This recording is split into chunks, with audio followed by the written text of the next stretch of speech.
Was right on the edge of Jasper Place, and at 156th Street, there were a lot of basically farming areas behind there to the west. I'm not sure the exact dimensions of the property,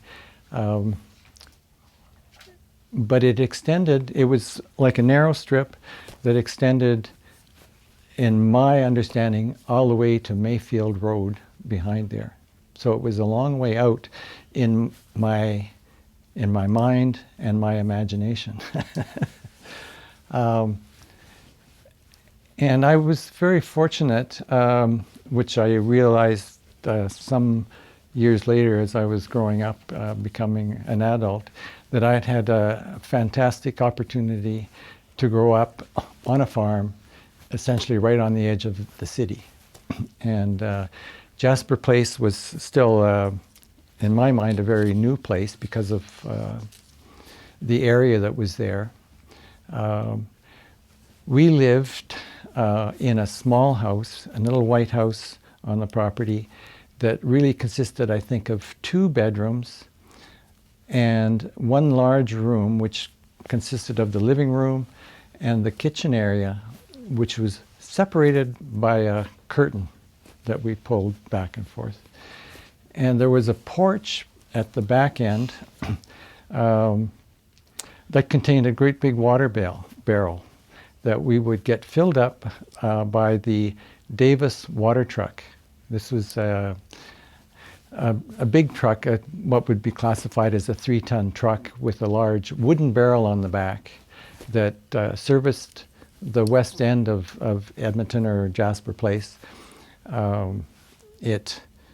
He would come every so often. I can't remember what the frequency was, but he would fill up our large barrel inside the porch, and that was where we got our water from. And we didn't have plumbing in the place, so we had an outhouse, and that was quite normal for all the properties kind of along that area of 156th Street. And so we ended up on a farm with 2 cows, Betsy and Mary, that there were milk cows, about a dozen or so chickens with a very mean rooster that used to chase me as a little kid. A dog, Goldie, a nice Cocker Spaniel, which had a litter of puppies during one period there. We also had a pony for a few months in one summer that was boarded at our place, so we got to ride the pony as well.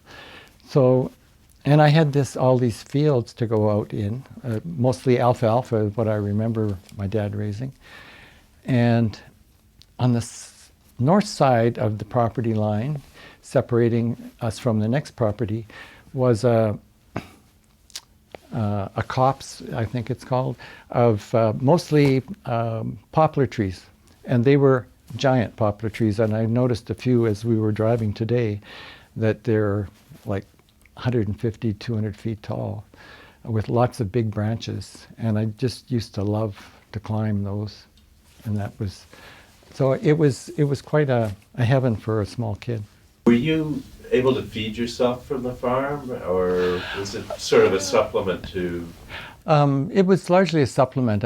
We did have milk, which I believe was given or sold to one of the dairies, because I did grow up sometimes on unpasteurized milk, and I got squirted in the face from time to time during the milking process.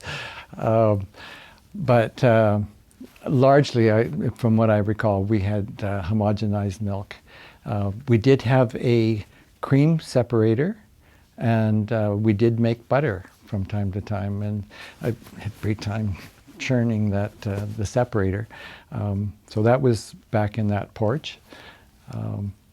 Yeah. Veggies? Yes, we also did have a vegetable garden. Yes, always had lots of carrots and peas. Yes, grew up loving vegetables and carrots and peas particularly.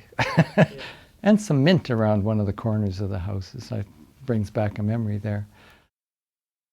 156th Street was a dirt road running north and south. It had very large ditches on either side because it didn't have any storm sewers in the roads at the time. My memories of Jasper Place and 156th Street was that you just go north and you eventually get up to St. Albert.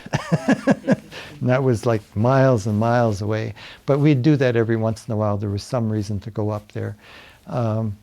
And walking south and so on, when it rained, the ditches would get lots of water, and the mud and the clay that was in there was so thick that I would go down and stick my boots, my shoes in there, and the mud would come right up to the high tops of the rubber boots, and I couldn't get them out as a kid. I remember one day stepping out and taking my socks off and going barefoot and pulling the boot out finally to get it out, and then walking home with boots that had all sorts of mud on them in order to clean them. It was that bad.